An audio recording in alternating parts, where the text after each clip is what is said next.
더불어민주당이 현행대로 9월 초에 대선 후보를 확정하기로 했습니다. 경선 일정 갈등이 계파 갈등으로까지 번지자 당 지도부가 최종 결단을 내린 겁니다.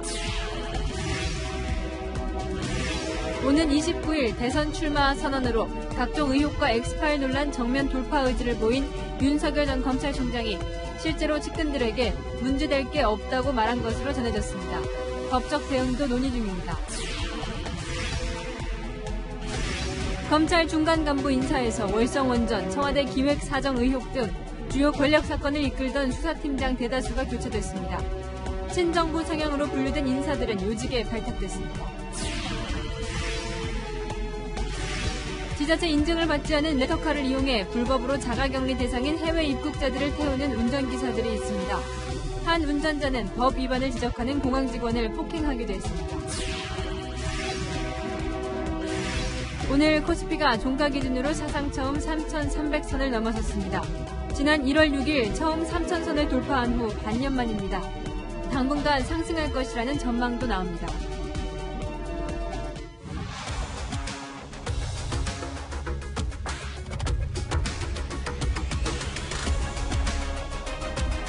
뉴스의 동정민입니다. 그동안 친문이 장악했던 이 민주당 주류 교체에 신호탄이 쏘아 올려졌습니다. 민주당 대선 후보 경선일이 9월 초, 그러니까 현행대로 확정됐습니다. 이 비주류였던 송영길 당대표와 대선 주자 1위 이재명 경기도지사가 힘을 합쳐서 이 경선 연기를 주장해온 이낙연, 정세균 전 총리 측과 친문 세력의 완승을 거둔 셈입니다. 이번 비주류의 승리가 향후 대선 경선 그리고 당청 관계에서 어떤 변화를 가져올지 주목되는데요. 민주당은 다음 주 예비 후보 등록을 시작하며 대선 레이스를 시작합니다. 첫 소식 최수연 기자입니다. 더불어민주당 지도부는 비공개 최고위를 열어 대선 경선 일정을 연기하지 않기로 결정했습니다. 오랜 시간 논의 결과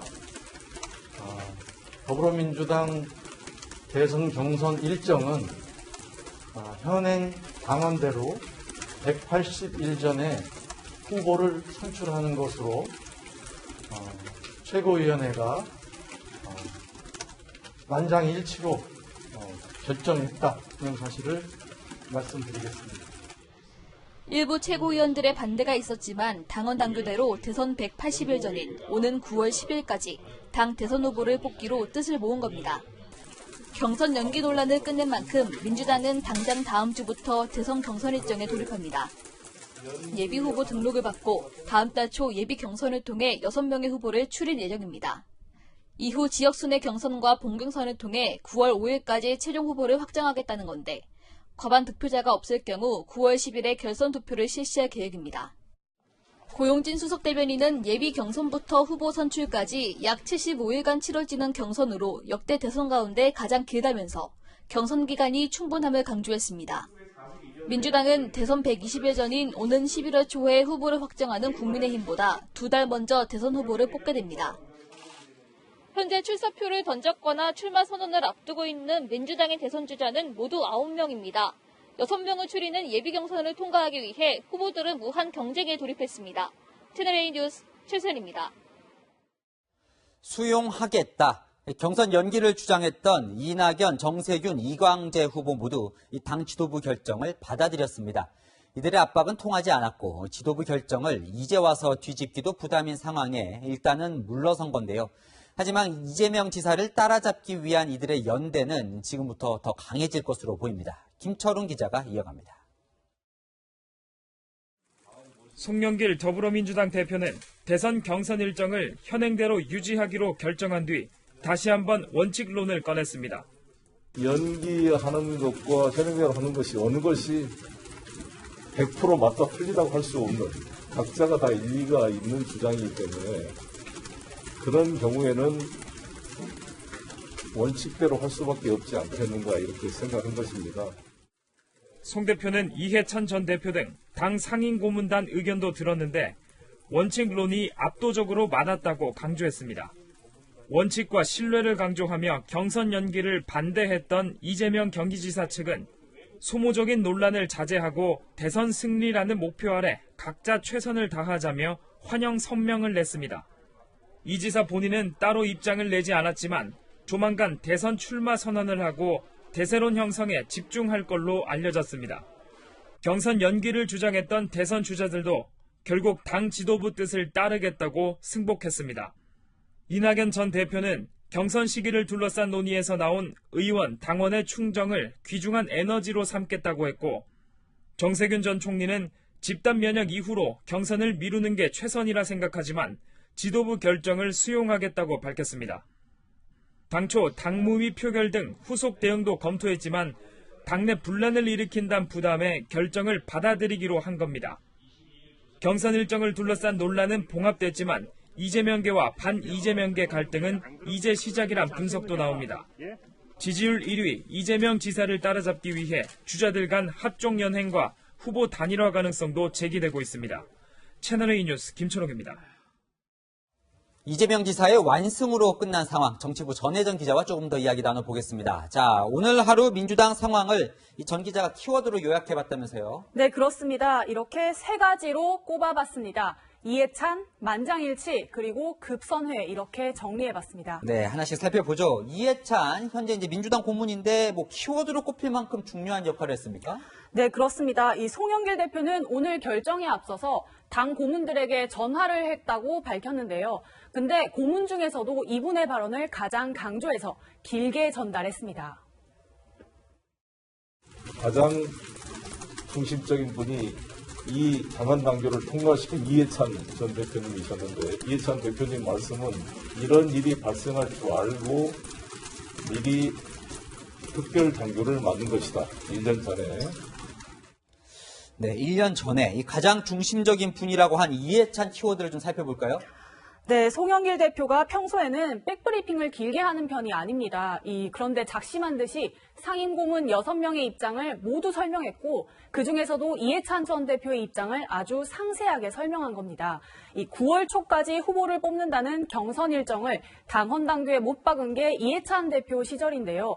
당시 이낙연 전 대표가 친문 세력의 지지를 받아서 민주당 지지율 1위였습니다.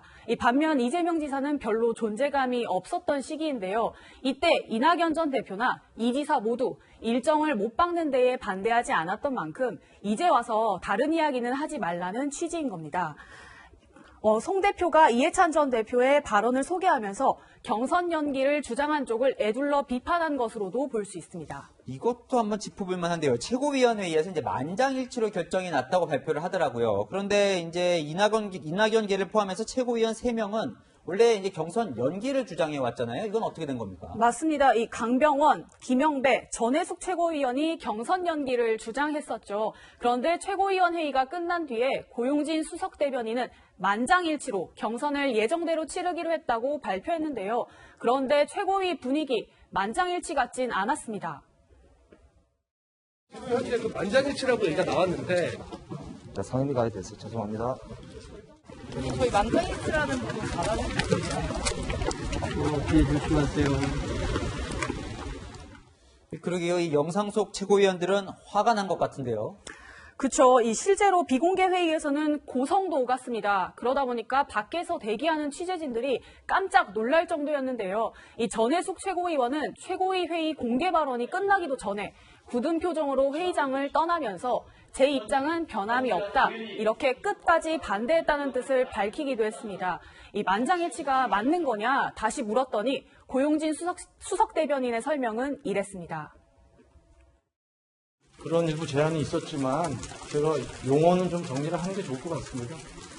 최고위원회 의결로 결정했다. 만장일치라는 게 의견이 다 같다는 건 아니잖아요. 만장일치라고 했다가 최고위 의결로 결정했다 이렇게 표현을 뒤늦게 정정한 겁니다. 그런데요, 이제 이낙연, 정세균계는 어제까지는 이제 의견이 받아들여지지 않으면 후보 등록을 안 할 수도 있다.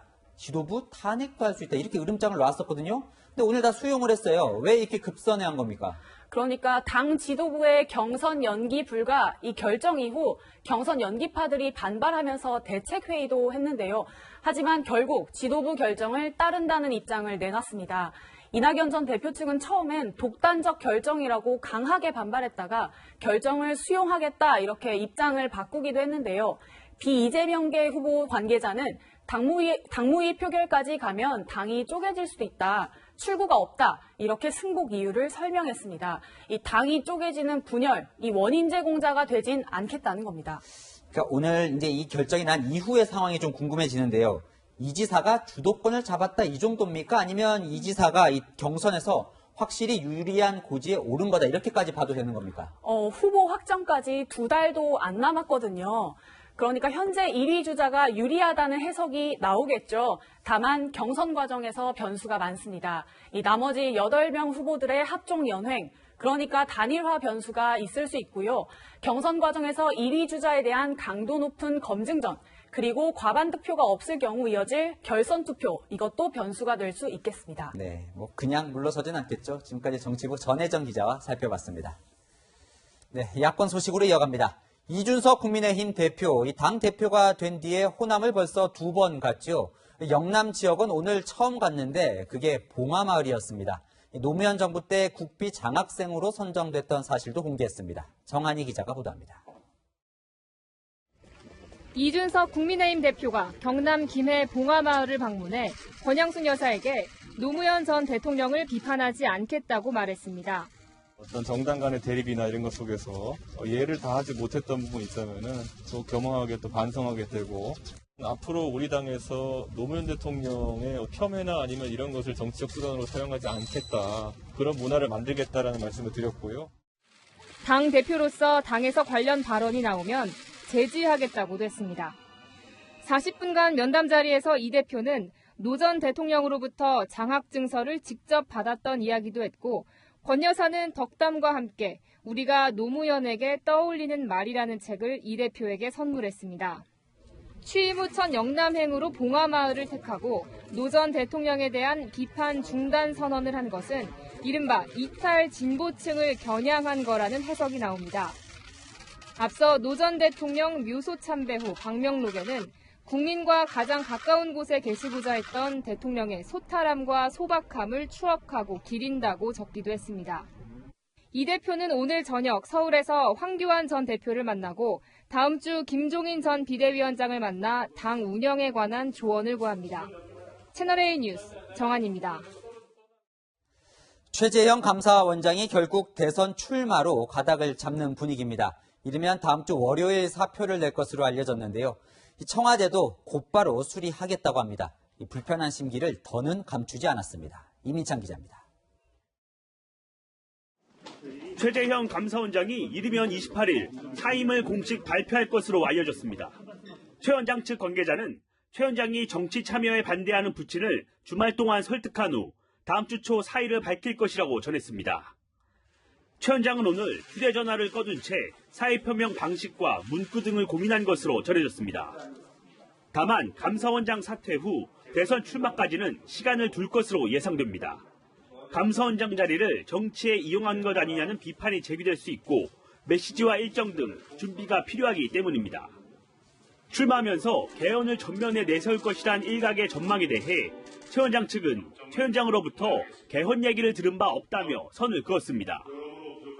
청와대도 이제 최 원장 사퇴는 돌이킬 수 없다고 보고 있습니다. 청와대 관계자는 사표를 내면 즉시 수리할 것이라고 밝혔습니다.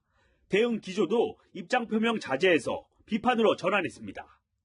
임기를 채우지 않는 이유가 정치적 행위를 위해서, 그런데 출마를 위해서 그렇게 한다 그러면 조직에는 저는 마이너스 효과가 있지 않을까 싶습니다. 현직 감사원장의 출마가 감사원의 독립성과 정치적 중립성을 훼손할 수 있다는 겁니다. 채널A 뉴스 이민철입니다. 출마 선언을 나흘 앞둔 윤석열 전 검찰총장이 엑스파일 논란에 대해 측근들에게 한 말입니다.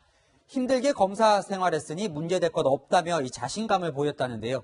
윤 전 총장 재산은 71억여 원, 그중 본인 재산은 2억 4천만 원 정도였습니다. 안보겸 기자가 보도합니다.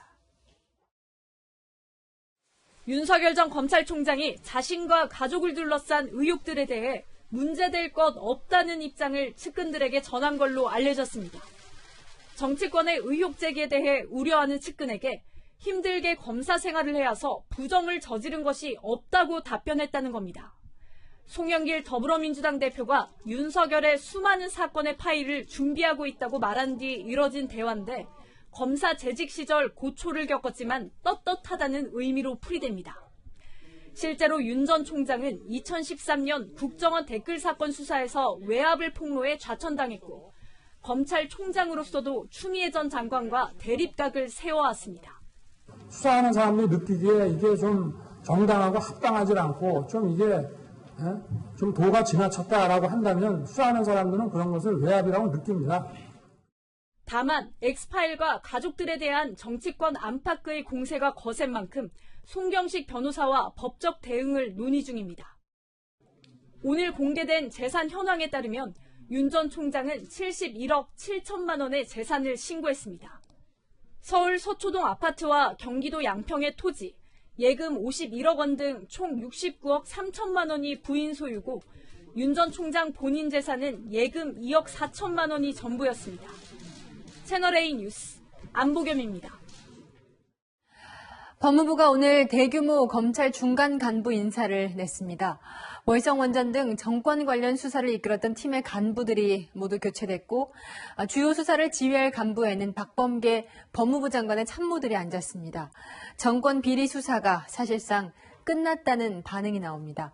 먼저 공태현 기자가 보도합니다. 이번 중간 간부 인사에서 정권 관련 수사팀장들은 모두 교체됐습니다. 월성원전 1호기 경제성 조작 의혹, 김학의 전 법무부 차관 불법 출국 금지 의혹, 청와대 기획사정 의혹 등 수사가 마무리되지 않은 사건의 수사 책임자들이 모두 바뀐 겁니다. 전국 최대 규모 검찰청인 서울중앙지검에서 부패범죄, 선거사범 수사를 지휘할 차장검사에는 전현직 법무부 장관의 참모들이 발탁됐습니다. 윤석열 전 검찰총장 안에 불법 후원금 모집 의혹 등을 수사 중인 반부패 수사 2부장은 반부패 수사 1부장으로 자리를 옮겨 중앙지검 근무를 이어가게 됐습니다. 앞서 박범계 법무부 장관은 검찰 조직 문화 활성화를 위한 인사를 하겠다고 밝혔습니다. 검찰 개혁과 조직 안정의 조화이고 또 검찰 내부의 쇄신이라고 그럴까? 하지만 이달 초 친정부 성향 검사를 요직에 발탁한 고위 간부 인사에 이은 방탄 인사의 완성판이란 비판이 나옵니다. 정권 말 권력 수사를 무력화하는 데 초점을 맞춘 인사란 겁니다. 이번 인사로 자리를 옮기는 검찰 중간 간부는 모두 662명. 부부장급 이상 중간 간부 가운데 90% 이상이 자리 이동을 한 겁니다. 채널A 뉴스 공태현입니다. 반면 윤석열 전 검찰총장과 대립했던 친정부 성향 검사들은 요직에 발탁됐습니다. 특히 한동훈 검사장을 폭행한 혐의로 재판을 받고 있는 정진웅 차장검사도 수사 지휘를 할 수 있는 자리로 이동했습니다. 이어서 이윤우 기자입니다. 지난해 추미애 전 법무부 장관이 윤석열 전 검찰총장 징계를 추진할 때 실무를 전담한 건 박은정 법무부 감찰 담당관이었습니다. 박 담당관은 이번 인사에서 수원지검 성남지청장으로 이동합니다. 통상 검사장 승진 후보군이 거쳐가는 요직에 발탁된 겁니다. 박 담당관의 후임은 임은정 대검 감찰정책연구관입니다. 임 검사는 지난 2011년 한명숙 전 국무총리 뇌물수수 사건을 수사한 검사들이 증언을 조작했다는 의혹을 조사하면서 윤석열 전 총장과 대립했습니다. 윤 전 총장의 측근인 한동훈 검사장을 수사하는 과정에서 폭력을 행사한 혐의로 재판에 넘겨진 정진웅 차장검사는 울산지검으로 자리를 옮깁니다. 법정에서 또 이야기하도록 하겠습니다. 피고인 신분이지만 수사 권한이 있는 자리를 유지한 겁니다. 울산지검은 청와대 선거 개입 의혹을 제기한 김기현 국민의힘 원내대표의 선거법 위반 의혹을 수사하고 있습니다. 김학의 전 법무부 차관 불법 출국 금지 의혹으로 재판에 넘겨진 이규환 검사도 피고인 신분이지만 별다른 인사 조치를 받지 않았습니다. 박범계 법무부 장관은 오늘 인사에 대해 나름 조화와 균형이 있는 공정한 인사를 했다고 평가했습니다. 하지만 검찰 내부에서는 정권 말 노골적인 편향 인사가 이루어졌다는 비판의 목소리가 나옵니다. 채널A 뉴스 이윤우입니다. 오늘 법원에는 조국 전 법무부 장관 부부와 딸 조민 씨가 입시 비리 재판에 함께 출석했습니다. 조 전 장관의 딸은 부모의 재판에서 증언하는 것이 부적절하다며 증언을 거부했습니다. 정현우 기자입니다. 오늘 재판의 쟁점은 조국 전 법무부 장관 부부의 입시 비리 의혹에 딸 조민 씨가 관여했느냐였습니다. 재판부가 검찰의 증인 신청을 받아들이면서 조 전 장관 부부와 딸이 처음으로 법정에 함께 섰습니다. 증인 보호 제도를 통해 비공개로 출석한 조민 씨는 증언을 거부하겠다고 밝히며 울먹였습니다. 조 씨는 사회와 가족이 마련한 프로그램에서 나름대로 열심히 활동해왔는데 검찰 수사로 부정당했다며 딸로서 증언하는 게 적정하지 않다고 했습니다. 재판부가 증인신문을 중단시키면서 조 씨는 법원 출석 40분 만에 돌아갔습니다.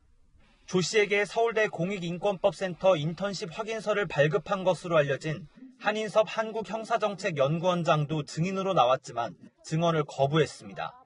자신이 여전히 검찰 수사 대상이라는 이유였습니다.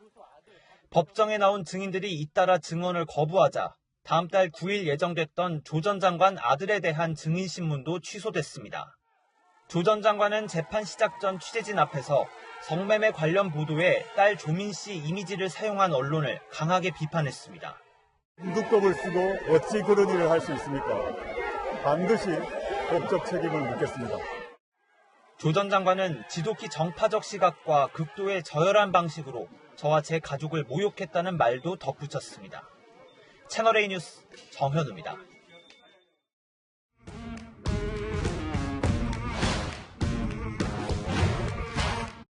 여랑야랑 정치부 이동훈 기자와 함께합니다. 첫 번째 주제 보여주시죠. 네. 왜 웃으시죠? 박범계 법무부 장관이 누구에게 물은 걸까요?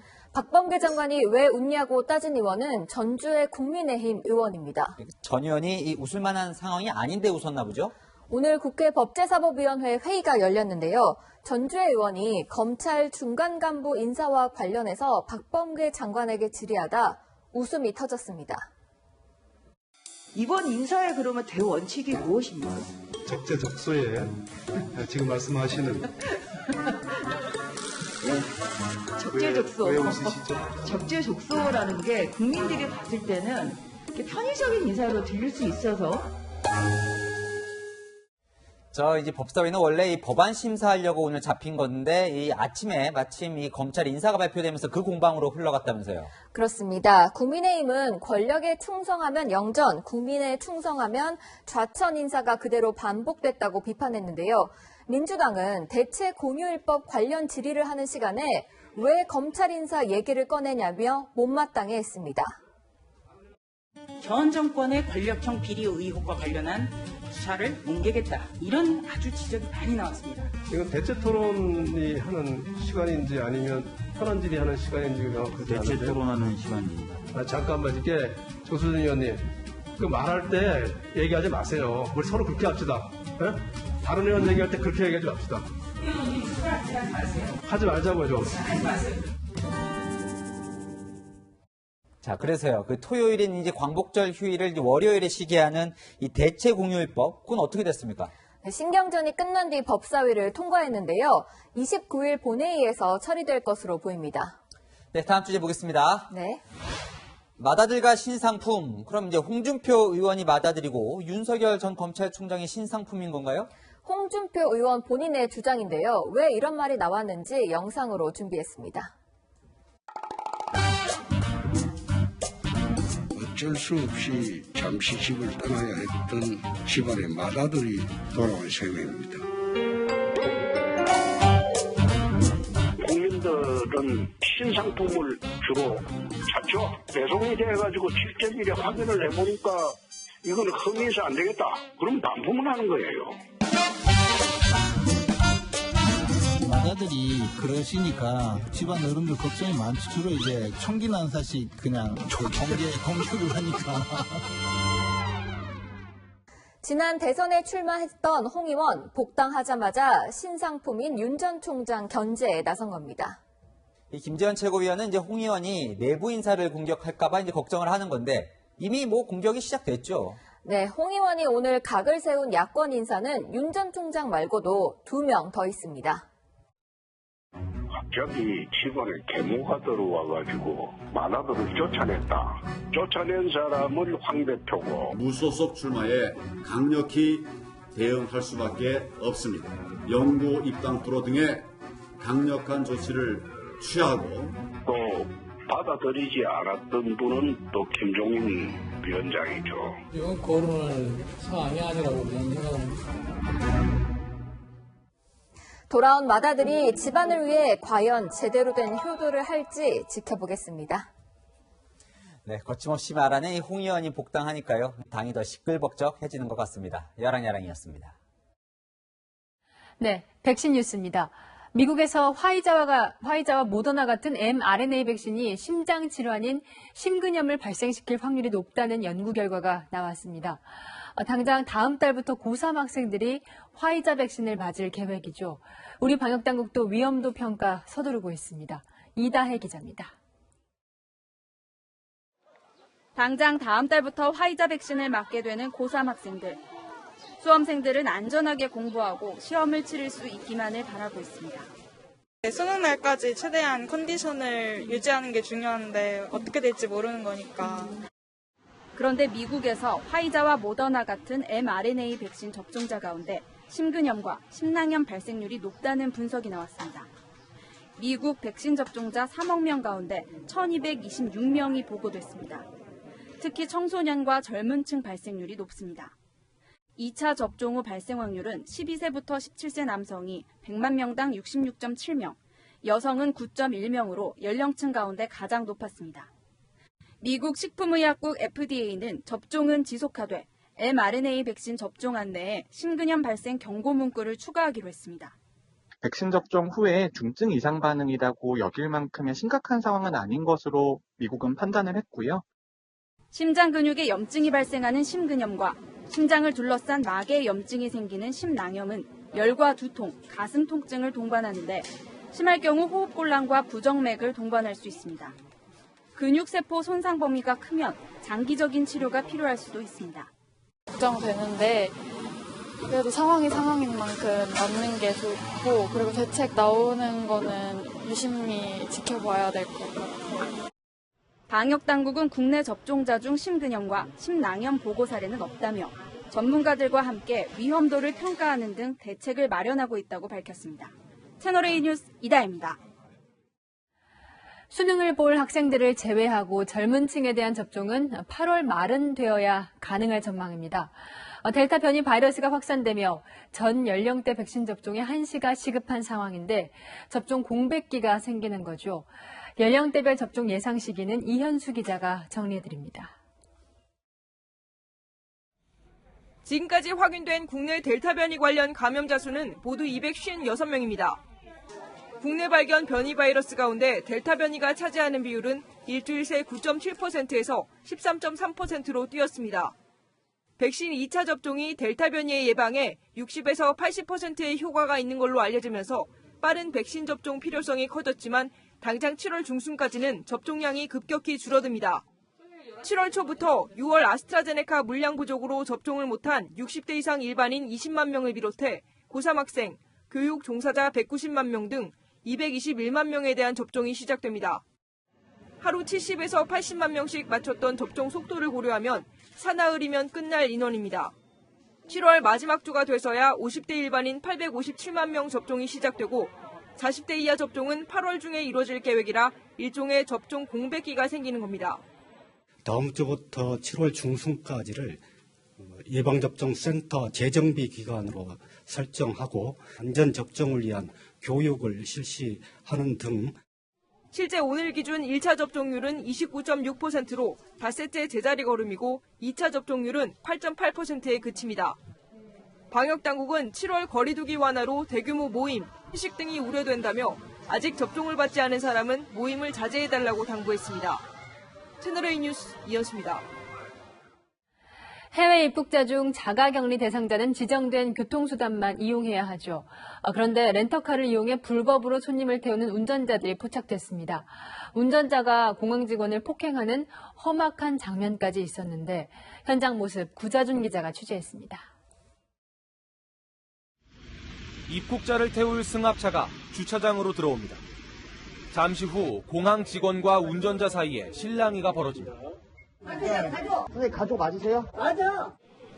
자가격리 대상인 입국자는 가족의 차량이나 지자체에서 승인한 특별 수송 차량만 탈 수 있는데 렌터카가 손님을 태우려다 적발된 겁니다.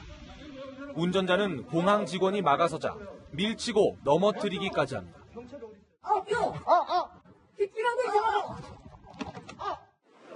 운전자는 폭행 혐의로 경찰에 입건됐습니다. 굉장히 비참했습니다. 일단은 해당 이용객들도 앞에서 폭행을 당했고요. 마중 나오신 분들이 많았기 때문에 렌터카 같은 미승인 차량이 자가격리 대상자를 태우면 방역법과 여객운수법 위반이지만 공항 주변에서는 이런 차량을 쉽게 볼 수 있습니다. 자가격리 대상인 해외 입국자를 태우려면 이렇게 차 앞유리에 승인 표시가 붙어 있어야 합니다. 방역 택시 기사들은 분통을 터뜨립니다. 이 사람만 해외 입국자를 태울 수 있는 거예요. 화가 나죠. 저희의 생존권의 문제죠. 규제며 소독이며 이런 그 방역 정책을 따라가면서 굉장히 어렵게 가고 있는데 공항에서 가족 관계를 제대로 확인하지 않아 불법 영업이 가능하다는 목소리도 있습니다. 저분이 내 가족이라고 그 공항 직원한테 말을 하고 서류로 확인을 한다던가 그런 절차는 없었어요. 방역에 구멍이 생기지 않도록 불법 렌터카에 대한 단속을 강화해야 한다는 지적이 나옵니다. 채널A 뉴스 구자준입니다. 오는 2023년 의무경찰제 폐지를 앞두고 마지막 의무경찰 선발 시험이 진행됐습니다. 마지막이라는 생각에 응시생들은 혼신을 다하는 모습이었습니다. 김재혁 기자입니다. 양손에 비닐장갑을 낀 남성들이 거리두기를 하며 시험장에 들어갑니다. 130명을 뽑는 서울경찰청 의무경찰 선발시험엔 3,893명이 지원해 30대 1 가까운 경쟁률을 보였습니다. 자, 지금부터 378차 마지막 의경 모집 시험을 시작하도록 하겠습니다. 코로나 사태 여파로 응시생들은 3차례 발열 검사를 거친 뒤 시험장에 입장했습니다. 적성 검사에 이어 체력 검사가 진행됐고 현장에선 응시생들의 희비가 엇갈렸습니다.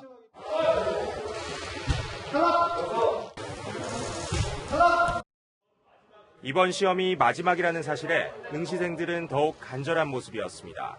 근무를 서울에서 하게 되면 그 정도는 감수할 수 있다고 생각을 해서 지원을 하게 됐습니다.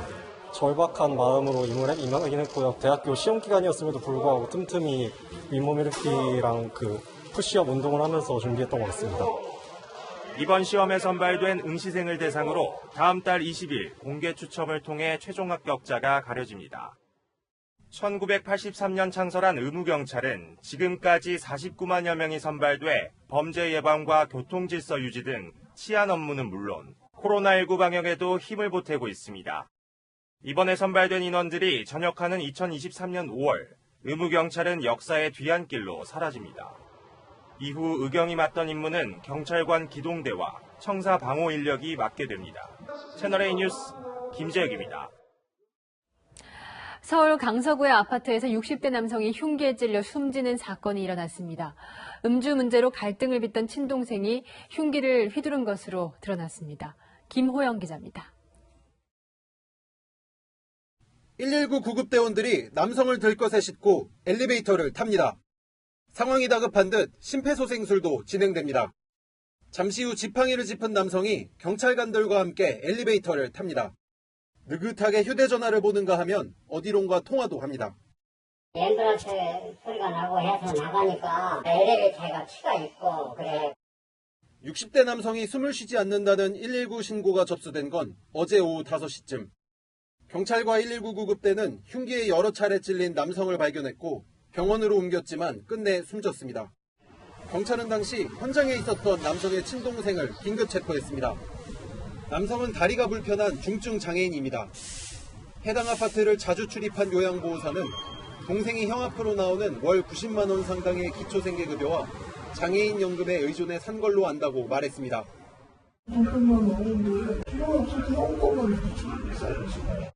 동생은 오후 1시 반쯤 음주 문제로 형과 다투다 흉기를 휘둘렀고 이후 119에 직접 신고한 것으로 드러났습니다. 동생은 사건 당시에도 술에 취한 상태였고 범행 후에도 술을 사러 외출하기도 했습니다.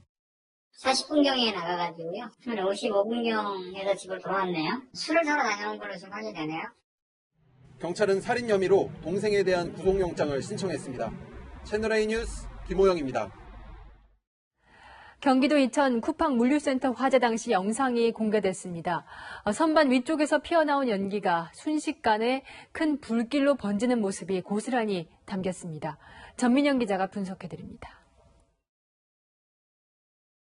경기도 이천 쿠팡 물류센터 지하 2층. 선반 꼭대기에서 연기가 나더니 불꽃이 튑니다.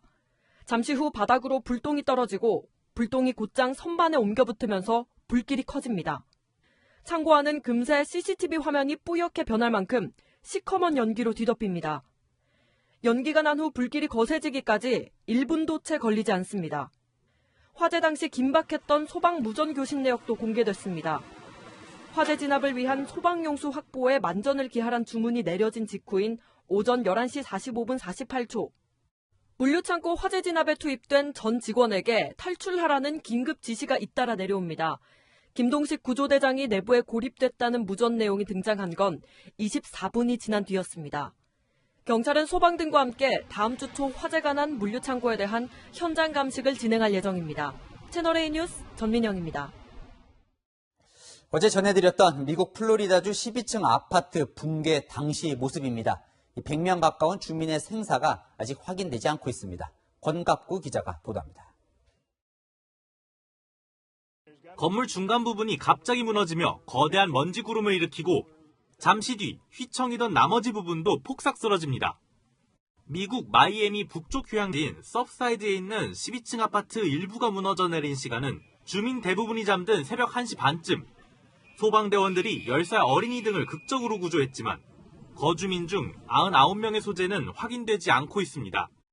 무너진 건물 단면은 폭격을 맞은 듯 뼈대를 드러냈고 2층 침대와 에어컨 실외기 등이 주렁주렁 매달려 있습니다. There was nothing there. It was just a pile of dust and rubble and paint falling from the ceilings. 건물 잔해는 2, 3층 높이까지 켜켜이 쌓였고 구조대원과 수색견이 생존 신호를 찾습니다. 한때 화재가 발생하고 추가 붕괴도 우려돼 실종자 수색에 어려움을 겪고 있습니다. 실종자 가족들은 희망의 끈을 놓지 않고 있습니다. We have a lot of hope that Judy is still alive and still there. Found out that my nephew was here with a wife and 3 small children, 2, 6, and 9. 40년 전 해변을 접해 지어진 아파트는 안전검사를 앞두고 참사가 벌어졌습니다. 유대계와 파라과이 대통령 부인 가족 등 남미계가 상당수 거주하는 것으로 알려졌습니다. 한국인 피해 소식은 아직 접수되지 않았다고 우리 총영사관은 전했습니다. 채널A 뉴스 권갑구입니다. 오늘은 6월 25일 한국전쟁 기념일입니다. 71년이 지났지만 참전 용사들은 그날을 생생하게 기억하고 있는데요. 1년 동안 기록한 그들의 기억이 오늘 공개됐습니다. 장하얀 기자가 현장에 다녀왔습니다. 편하게. 네, 시작하겠습니다. 참전 용사의 기억을 기록하는 작업이 한창입니다. 늦으면 좀 얘들이 들어 다칠 거예요. 그래갖고서는 거기서 걔들하고 전투하다 소대장 전사하고 우리 소대에도 이제 생각이 안 나네. 날짜 하나도 잊지 않았습니다. 1951년도 4월 24일부터 4월 26일간 강원도 한석산이라고 있어, 한석산. 그 시절 어머니가 생생하게 떠올라 눈물이 고입니다. 송편을 사업생이랑 그런 아들을 먹이려고 그걸 솔잎에다 그냥 싸서 줬다가시니 그걸 쪄서 나눠주는데 그 어머니 마음이 어떻게. 저는 6.25 참전용사. 저는 6.25 참전용사 김옥수입니다. 참전용사 강보식. 나는 6.25 참전용사 최영호입니다. 18명의 자원봉사자들이 71년 전 6.25 전쟁의 기억을 기록하는 데 힘을 보탰습니다. 참전 유공자분들의 기억을 이제 그대로 사장시키면은 후대들이 과거의 6.25 전쟁에서 어떤 일이 벌어졌었던가 하는 것을 생생하게 기억하기는 어려울 것입니다. 일주일에 3시간씩 10명의 참전용사와 나눈 대화를 줄여 만든 영상만 30시간 분량. 영상에 담긴 내용은 조만간 한 권의 책으로 묶여 출간할 예정입니다. 이제는 백발의 노장이 돼버린 소년, 소녀병. 그날의 기억을 남기는 이유는 하나라고 말합니다. 그저 후손들의 앞으로 좀 아프지 말고 좀 잘 살고 그게 뿌듯하지. 채널A 뉴스 장하연입니다. 네. 코스피가 3,000선을 뚫은 지 반년 만에 역대 최고치인 3,300선도 넘었습니다. 금리 인상이 당분간 불확실해지며 더 오를 것이라는 전망도 나옵니다. 안건우 기자입니다. 장 마감 후 전광판에 찍힌 숫자는 3,302.84. 코스피 역대 최고치로 본격적인 3,300시대가 열렸습니다. 코로나 직격탄을 맞은 지난해 3월 지수가 1,400선이었던 걸 고려하면 1년 3개월 만에 2배가 넘는 무려 129%나 오른 겁니다. 오늘 코스피는 오전 한때 3,316도 넘어 장중 역대 최고치도 경신했습니다. 개인 투자자들이 8,200억 원 넘게 순매도하며 차익 실현에 나섰지만 기관과 외국인이 각각 5,897억 원, 3,494억 원어치 순매수하며 지수 상승을 이끌었습니다. 거침없는 상승세인데 당분간 더 오를 거란 전망도 나옵니다. 미국 연방준비제도에서 선제 금리 인상은 없을 거란 메시지가 나온 데다 미국 바이든 행정부의 대규모 인프라 투자 계획 합의로 시장에 계속 돈이 풀릴 거란 기대가 증시 투자로 이어지고 있는 겁니다. 우리 기업들의 2분기 실적 장밋빛 전망도 한몫하고 있습니다. 삼성전자 실적이 나옵니다. 최근 2분기 자체만 놓고 온다면 실적이 좋아질 가능성이 매우 높기 때문에 기대도 반영되고 있는 거 아닌가 생각이 듭니다.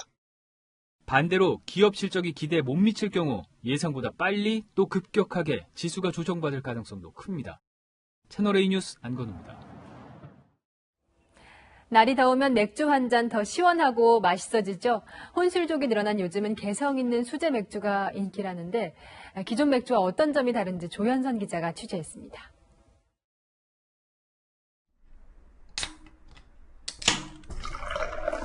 무더운 여름 톡 쏘는 시원한 맥주 한 잔은 더위를 날려줍니다. 최근 혼술, 홈술 문화까지 더해지며 내 개성과 입맛에 맞춘 수제 맥주가 인기를 얻고 있습니다. 수제 맥주에 대한 시민들의 생각은 어떨까? 어떤 게 더 맛있으세요? 저는 첫 번째, 한 번도 먹어본 적이 없는 맥주 맛이에요. 이게 뭔가 좀 상큼한 맛이, 맥주에서 어떤 향이 가미된 그런. 짠! 수제 맥주요. 저는 근데 수제 맥주를 더 좋아하긴 해요. 시험 끝났을 때 축하하고 싶은? 그럴 때 많이 약간 찾아가서 먹었어요. 수제 맥주 제가 지금 먹어보고 나서 생각이 확 변한 것 같아요. 뭔가 마냥 비쌀 것 같다? 뭔가 맛의 차이가 별로 없을 것 같다라는 생각을 많이 했는데 차이가 확실하고 되게 새롭고. 가격은 비싸지만 선뜻 지갑을 엽니다. 수제로 직접 만들었으니까 맛이 좀 더 좋고 약간 청량감도 좀 좋아가지고 가격이 다른데도 불구하고 이제 맛있어가지고 수제 맥주를 계속 찾아먹는 편이죠. 그럼 무엇이 다른 것일까? 맥주를 만드는 과정은 같습니다. 잘게 분쇄한 메가에 당분을 뺀 뒤 여과 탱크에 넣으면 이렇게 갈색 액체가 되는데요. 이후 발효통에 넣은 뒤 한 달 정도가 지나면 마실 수 있는 맥주가 됩니다. 맛의 차이는 재료의 질과 배합 비율에서 나옵니다. 수제 맥주 같은 경우에는 복숭아가 들어가는 맥주를 만든다고 하면 복숭아 원재료를 일반 맥주 같은 경우에는 복숭아 향을 내는 것들을 에센스를 편의점과 한 기업이 손잡고 만든 수제 맥주가 인기를 얻자 여러 기업들도 다양한 제품들을 내놓고 있습니다. 지난달 편의점의 수제 맥주 판매 증가율은 376.3%로 일반 국산 맥주보다 압도적으로 높았습니다. 개성을 추구하는 소비자의 취향이 맥주 시장 판도를 바꿔놓고 있습니다. 채널A 뉴스 조현선입니다. 한 달도 남지 않은 도쿄올림픽도 델타 변이 바이러스가 공포가 덮쳤습니다. 일본에 입국한 우간다 선수단 가운데 델타 변이 확진자가 확인됐습니다. 도쿄 김범석 특파원입니다. 올림픽 출전을 위해 일본에 입국한 우간다 대표팀 9명 중에 확진 판정을 받은 50대 코치에 대한 정확한 검사 결과가 6일 만에 나왔습니다. 전파력이 강한 인도발 델타 변이 바이러스로 확인됐습니다. どのような対策が必要かということをより早く現場と共有をし、柔軟に、そして迅速に隔離の在り方、あるいは療養の進め方。 우간다 대표팀 중 추가로 확진 판정을 받은 선수 한 명도 델타 변이 감염 가능성을 배제할 수 없습니다. 밀접 접촉자는 대표팀을 태운 운전기사와 안내원 등 15명까지 늘어났습니다. 최근 도쿄에서 확인된 델타 변이 감염은 3배까지 늘어 개막 직전까지 급속히 확산될 것으로 우려됩니다. 急速に N501 倍から L452R への置き換わりが進むことも想定され、感染状況を早期に把握する必要があります。 일본의 방역 조치가 투명하지 못하다는 지적도 나왔습니다. 격리 면제를 받아 올 상반기에 입국한 올림픽 관계자들 가운데 감염자 4명이 더 있었던 것으로 뒤늦게 드러났습니다. 야간 경기만이라도 무관중으로 진행하자는 도쿄 인근 도시들의 요청이 이어질 정도로 우려의 목소리는 그치지 않습니다. 도쿄에서 채널A 뉴스 김범석입니다. 계속되는 소나기 소식에 지치셨을 것 같습니다. 우산을 챙겼다가도 이 변덕스러운 소나기의 특성상 막상 필요하지 않았던 경우도 꽤 있으셨죠. 현재 국지적으로 내리고 있는 소나기는 오늘 밤 강원 남부와 충북, 경북 내륙을 마지막으로 모두 그치겠습니다. 하지만 내일 새벽엔 기압골의 영향으로 서쪽부터 비가 오겠습니다. 중부지방과 경북엔 새벽부터 밤 사이에 예보되어 있고요. 호남과 영남 북서부에는 새벽에만, 제주는 오후에만 내릴 전망입니다. 강수량은 서쪽엔 10에서 40mm, 동쪽과 남쪽, 제주에는 5에서 20mm가량 예측됩니다. 한편 내일 비가 더위를 식혀주진 않겠습니다. 서울이 27도, 대구 28도, 광주 29도까지 올라서 계속 덥겠고요. 비구름이 해를 가려도 남부지방에선 계속해서 자외선이 상당히 강하겠습니다. 일요일엔 자외선과 더위의 기세가 더 강해지겠고 제주 산지에는 소나기가 지나겠습니다. 날씨였습니다. 젊은 세대도 나라를 사랑하고 또 우리 선배들의 그 옛날 겪었던 거를 거울 삼아서 71년 전 한국전쟁 당시 16세 소녀병으로 참전했던 할머니의 당부입니다. 이 젊은이들이 전쟁의 아픔과 교훈을 잘 모를 거다. 기성세대의 걱정도 있지만 이 MZ세대들은 소중한 자유를 지켜낸 전쟁으로 깊이 기억하는 분위기입니다. 국내외 참전 용사들을 위한 각종 펀딩과 굿즈 구매에 가장 적극적으로 참여하고 있다는데요. 오늘의 한마디는 그들이 많이 사는 한 굿즈에 새겨진 문구, 참전 용사들의 희생을 기억해야 할 이유로 대신합니다. 자유는 거저 주어지지 않는다. 오늘 뉴스 여기까지입니다. 내일도 뉴스입니다.